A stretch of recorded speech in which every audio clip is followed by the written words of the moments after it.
Hey, this is Billy Budd, the protagonist of our story. He's a good-looking, young, and innocent sailor. He's also known as the handsome sailor. So a sailor that is so innocent and pure that he doesn't get his first look of true violence until he saw what happened to this little fellow on the gangway for not keeping at his post. His naked back had welts, red welts all over it, and of course you can see by that poor guy's dire expression on his face. Billy, of course, was very upset. Let me give you some background information on Billy Budd.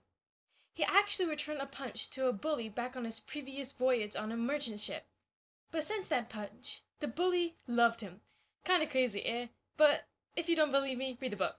Anyways, since then he has been impressed into the British Navy aboard the HMS Bellipotent, knowing full well not to leave his post.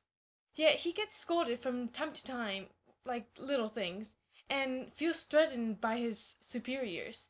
This first look at really negative violence for him foreshadows that all may not be well by the end of the story.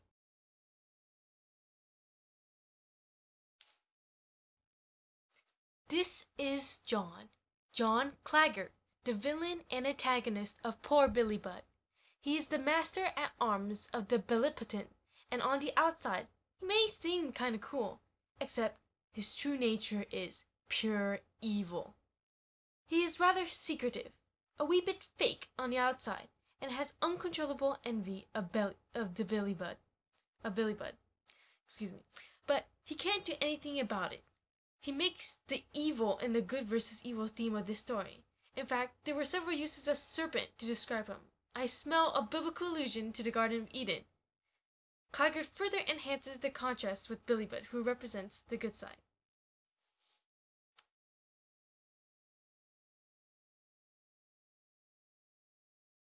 So you have John Claggart here, talking with the head of the ship, Captain Vere. What is Claggart doing here? Snitching. Fake snitching. He claims that Billy Budd is heading a mutiny on the ship. Of course, Captain Vere regarded this with immense suspicion and demanded proof. He then sent for Billy Budd to come. When Billy Budd came, Claggart just accused and accused and accused.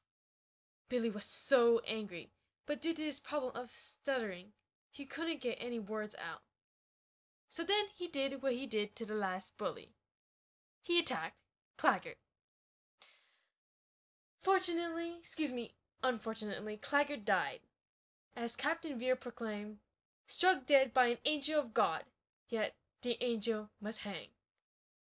Captain Vere just puts the law before anything else, and so Billy Budd, I'm sorry for any spoilers, was hung.